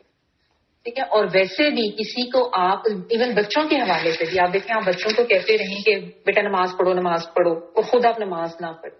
بچوں کو آپ کہتے رہیں کہ قرآن پڑھو, خود آپ نہ پڑھیں. یا ان کو آپ کہیں کہ سچ بولو سچ بولو, اور اس کے بعد ان کے سامنے آپ پریکٹیکلی جھوٹ بھی بول بھی رہے ہیں اور ان سے بھی بلوا رہے ہیں کہ فلاں آیا, میں نے اس سے ملنا نہیں ہے, اس کو جا کے اس طرح. یا آپ خود وعدہ خلافی کریں بچوں سے اور بچوں کو یہ کہیں کہ نیک بنو اور اچھے اخلاق اپناؤ. تو ایسے لوگوں کی بات کا ہی کوئی اثر نہیں ہو. بات وہ یہ کہ ہم اپنے آپ کو بھی دیکھیں, اپنے انالیسس بھی کریں. یہ ساری آیات ہمارے لیے بھی ہیں یا ہمارے لیے بھی آئینہ ہے. ٹھیک ہے نا. اور پھر آگے اللہ تعالیٰ کہہ رہے ہیں وَأَنْتُمْ تَتْلُونَ الْكِتَابَ, تتلون الکتاب یعنی تم تو تلاوت کرتے ہو کتاب کی.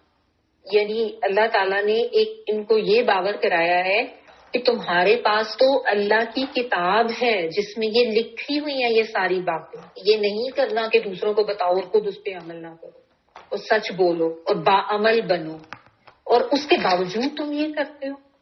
تو اب ہم بھی تو حاملین کتاب ہے نا, کتاب تو اللہ تعالیٰ نے ہمیں بھی دی. تو ہمارا بھی مواخذہ اسی لیول پر نہیں ہوگا, اسی لیول پر ہوگا کہ تمہارے پاس تو کتاب تھی, تمہیں تو سب کچھ بتا دیا گیا تھا, تمہیں تو خود عمل کرنے والا ہونا چاہیے تھا. تو بات وہی ہے کہ ہم کیسے عمل کریں گے جب ہم اپنی کتاب کو سمجھ کے پڑھیں گے ہی نہیں, ہمیں پتہ ہی نہیں ہوگا کہ اس میں لکھا کیا, ہمیں کیا کیا بتایا جاتا ہے. اسی لیے تو یہ حال ہو چکا ہے. بعض تو سمجھ کے پڑھتے ہی نہیں ہے اور بعض پڑھ کر بھی عمل سے دور ہے. تو یہ اس میں سمجھنے کی بہت زیادہ بات ہے کہ دوسروں کو نصیحت کرنا بھی تب ہی فائدہ مند ہے جب ہم خود اس کے اوپر عمل کریں, ورنہ وہ بیکار ہو جاتا ہے. اور ویسے بھی یہ بہت بڑا گناہ ہے, گناہ کی سنگینی اور بڑھ جاتی ہے کہ کتاب بھی ہے, کتاب پڑھنے والے بھی ہیں, کتاب کو ماننے والے بھی ہیں, اور دوسروں کو کہہ رہے ہیں اور خود عمل نہیں کر رہے. یہ جو ہے نا معاملہ, اس کو بھی ٹھیک کرنے کی ضرورت ہے. سب اپنے اپنے ہم انالیسس کو ساتھ کرتے ہیں.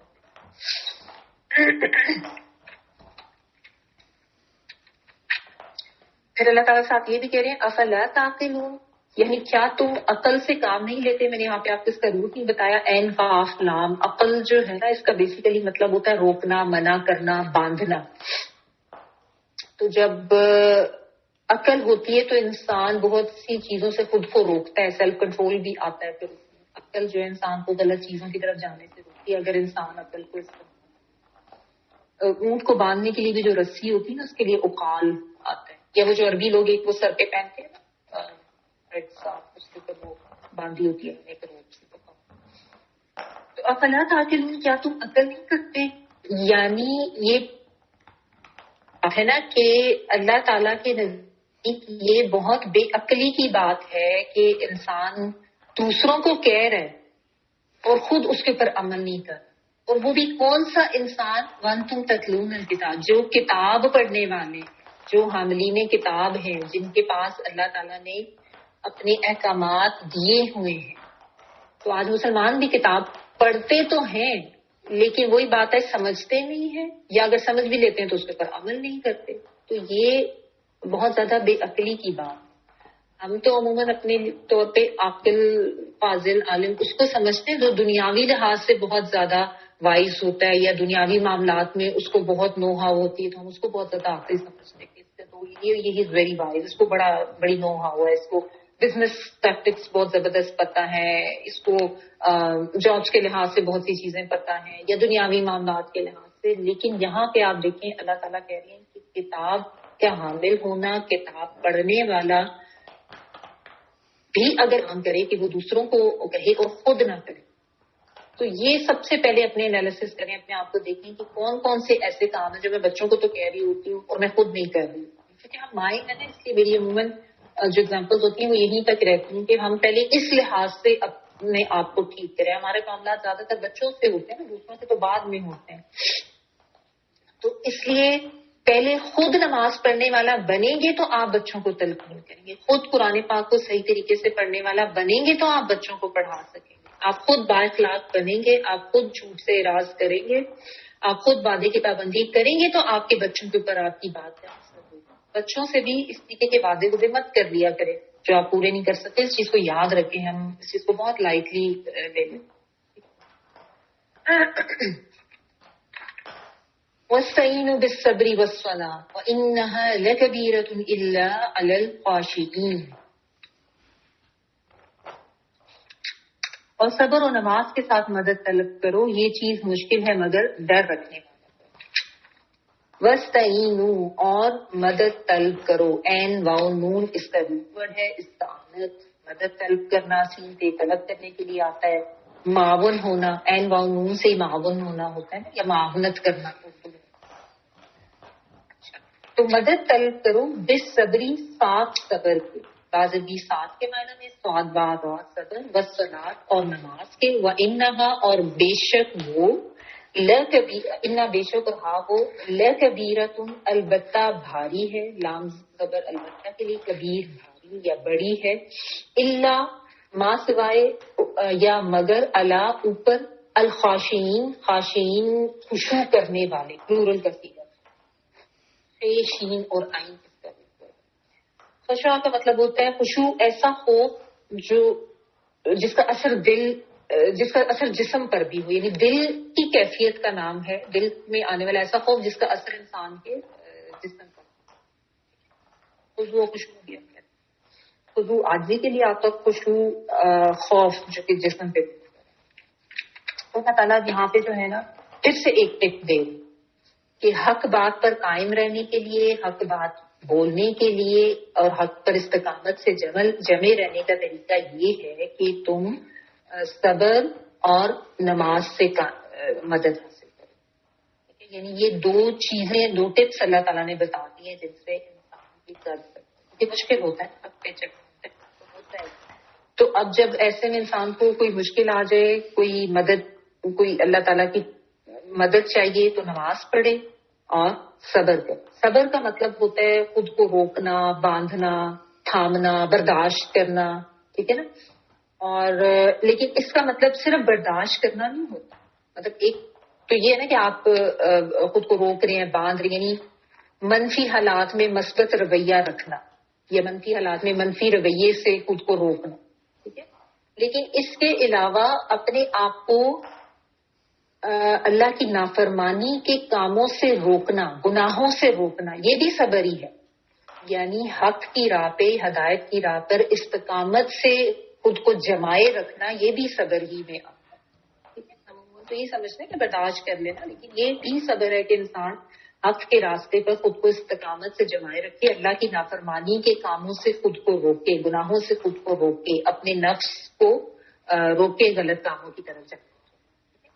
تو یہ بھی صبر میں آتا ہے. اور صبر جو ہے، اس سے پھر انسان کے اندر دنیا کی جو ایک حب اور محبت ہے نا، وہ بھی کم. اور اسی طرح نماز جو ہے، اس سے بھی انسان کو انسان کے اندر ایک غلط چیزوں کی طرف جانے سے رکنے کی صلاحیت پیدا ہوتی ہے. کیونکہ نماز میں آپ کو کیا ہوتا ہے کہ آپ اللہ کے سامنے حاضر ہوتے ہیں نا، تو آپ کو اللہ کا ایک خوف آتا ہے، اللہ کا ایک ڈر آتا ہے. تو یہ چیز آپ کو روکتی ہے پھر گناہوں کی طرف جانے سے. تو یہ نماز اور صبر، یہ بہت بہترین اللہ تعالیٰ نے ٹپس بتائی ہے کہ جب بھی حق کی راہ پر چلتے ہوئے تمہیں یا حق بات کہتے ہوئے تمہیں اگر مشکل ہو تو اپنے لیے مدد کیسے طلب کرنی ہے. ایک تو صبر کی خاصیت اپناؤ، صبر کرنا ہے، اپنے آپ کو روکنا ہے، خود اپنے اوپر یعنی ایک پریکٹس کرنی ہے، ایک اپنے نفس کا تزکیہ کرنا ہے. اور دوسرا نماز جو ہے، یہ ایک بہترین ذریعہ ہے انسان کو حق پر استقامت سے جمائے رکھنے کا. لیکن وہی بات ہے جب نماز صحیح طریقے سے پڑھی جاتی ہے، سمجھ کے کہ میں اللہ کی بندہ اور اللہ کے سامنے حاضر ہو رہا ہوں اور اللہ کے سامنے حاضر ہوں، تبھی انسان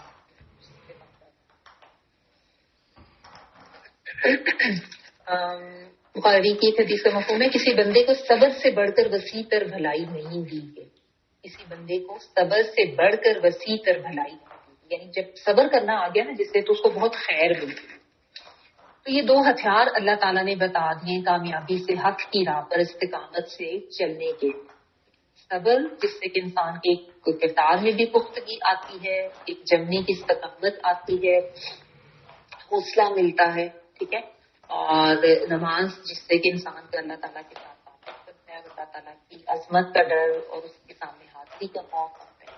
لیکن اب وہی بات ہے نا، کون پڑھے نماز اور کون کرے صبر. نماز پڑھنے کو مشکل لگتی ہے، تو اسی لیے اللہ تعالیٰ نے آگے بتا دیا وَإِنَّهَا لَكَبِيرَةٌ إِلَّا عَلَى الْخَاشِعِينَ.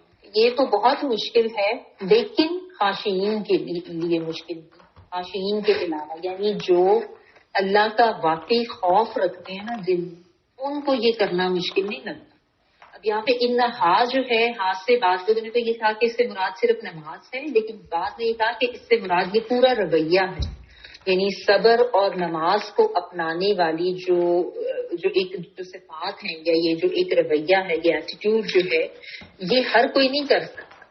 یہ وہی کرے گا جس کے اندر اللہ کا ڈر ہوگا، اللہ کے سامنے حاضری کا ڈر ہوگا، اور اللہ کے سامنے حاضر ہو کے جواب دہ ہونے کا ڈر ہوگا. کیونکہ یہی وہ چیز ہے جو انسان کو، یہ اللہ کا خوف جو ہے، اللہ کا ڈر، یہی انسان کو سیدھے راستے کی طرف، ہدایت کی طرف. انسان جو ہے وہ جب اللہ کا ڈر دل میں نہیں ہے تو پھر وہ اپنی مرضی کرے. اب آپ دیکھیے نا، آیات میں بار بار آیات کا اینڈ جو ہے نا، وہ اللہ کے خوف یا اللہ کے ڈر پر ہی ہو گئے کہ یہ کتنی ضروری چیز ہے. تو ہم اپنے انالیسس کریں کہ اگر نہیں پڑھ رہے ہیں نماز، یا حق بات نہیں کر رہے ہیں، یا غلط بات کر رہے ہیں، یہ جو بھی یہ چیزیں اللہ تعالیٰ نے بتائی، صبر بھی نہیں ہے جو بھی، تو اس کا مطلب یہی ہے کہ ہمارے اندر اللہ کے ڈر کی کمی ہے. جس طریقے سے اللہ کا خوف، اللہ کا تقوی یا اللہ کا ڈر ہمارے دل میں ہونا چاہیے، وہ نہیں ہے.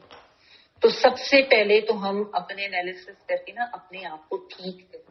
ایون یہ جو صبر ہے، اب فرض کریں سردی ہے، صبح اٹھا بھی نہیں جا رہا، یا سردی میں ٹھنڈے پانی سے وضو کرنا مشکل لگ رہا ہے، وہ بھی آپ اپنے اوپر صبر ہی کریں گے تو اس طرف جائیں گے. یہ دونوں چیزیں اتنی لازم، لیکن کرنا ہے. اگر جس کے دل میں اللہ کا خوف ہوگا، اس کو تو نہ پانی ٹھنڈا لگے گا، اس کو نہ اپنی صبح کی نیند خراب کرنی مشکل لگے گی، نہ شام کی نیند خراب کرنی مشکل. اس کو پتہ ہے کہ اس نے اللہ کے سامنے حاضر ہونا ہے، تو یہ اس کے فرائض میں سے ہیں، تو اس نے فرائض کیا. اللہ تعالیٰ نے دیکھی کتنی صحیح بات ہمیں کرے گا، انہا لکبیرۃ الا علی الخاشعین، کہ جو خشوع کرنے والے ہیں وہ، ان کے لیے یہ چیز مشکل نہیں ہے. اپنے لیے ہم سوال لکھیں اور اپنے انالیسس کریں کہ کیا ہم بھی ان خاشعین میں آتے ہیں جن کی یہ صفات اللہ تعالیٰ نے بتائی ہیں، صبر کرنا اور نماز پڑھنا. تو اپنے لیے اپنے انالیسس یہ بھی کریں کہ جب میرے لیے کوئی میری مرضی سے ہٹ کے کوئی حالات آتے ہیں، کوئی منفی حالات آتے ہیں، منفی ان دا سینس کہ یعنی جو آپ نہیں چاہ رہے ہوتے. ہر انسان کی خواہش ہوتی ہے کہ اس طریقے سے ہو. جب ایسا نہیں ہوتا، اللہ کی طرف سے کوئی ٹرائل کی صورت میں کوئی چیز آتی ہے، جب بھی ایسا ہو فوراً سمجھ آئے کہ اللہ کی طرف سے ٹرائل. اور اس میں میرا رویہ کیا ہو. جب آپ کو سوالات دیتے ہیں یہ لکھا کرے اور ان کے اوپر تھوڑا سا اپنے لیے کچھ جواب ضرور لکھا کرے، کیونکہ ہمارا مقصد اپنی انالیسس کرنا ہے، اپنا تزکیہ ہوتا ہے. یا یہ کہ اللہ کے احکامات جب سامنے آتے ہیں تو ان کو مانتے ہوئے میں خود کو کتنا کنٹرول کرتی ہوں، اپنے نفس کو کتنا کنٹرول کرتی ہوں، کتنا قدر کرتی ہوں، اس پہ میری استقامت کا رویہ کیسا ہو. اسی طرح میں نماز کی کتنی پابندی کرتی ہوں، اس کو بھی لکھیں اور اپنے انالیسس کریں کہ کیا میں نماز کو آسانی سے چھوڑ دیتی ہوں یا واقعی اس کے بارے میں میں اتنی زیادہ کانشیس ہوں کہ نماز پڑھنی ہی پڑھنی ہے اور اس کو چھوڑنا نہیں ہے. یہ نماز تو ایک بیسک معاملہ ہے نا. اگر یہی نہیں سیدھا انسان کا تو باقی چیزیں کہاں سے.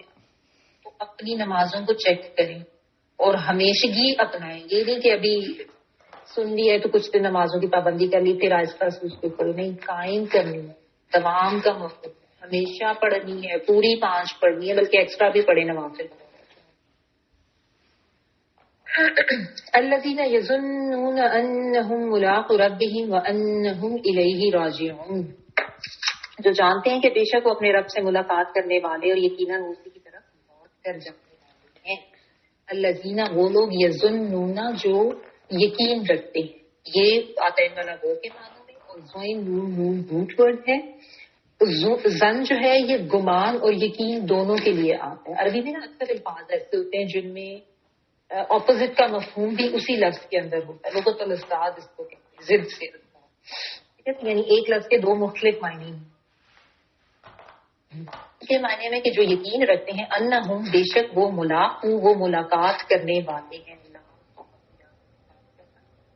ربہم، اپنے رب سے، و اور انہم، بے شک وہ، انا بے شک ہم وہ، الیہ، طرف اس کے، الہ طرف کے لیے آتا ہے اور ہی اس کی ضمیر اللہ کی طرف جا رہی یعنی اللہ کی طرف. راجعون، رجوع کرنے والے ہیں یعنی پلٹنے والے ہیں، لوٹنے والے ہیں. راجی رجوع کرنا، لوٹنا، پلٹنا.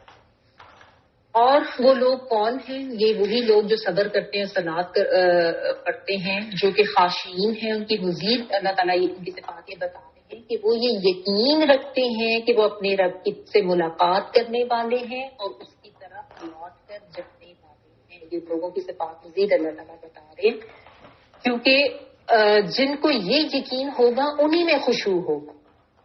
تو یہ جو آخرت میں اللہ کے سامنے حاضر ہونے کا جو عقیدہ ہے، اس کا راسخ ہونا اصل میں انسان کے اندر اللہ کا صحیح ڈر پیدا کرتا ہے.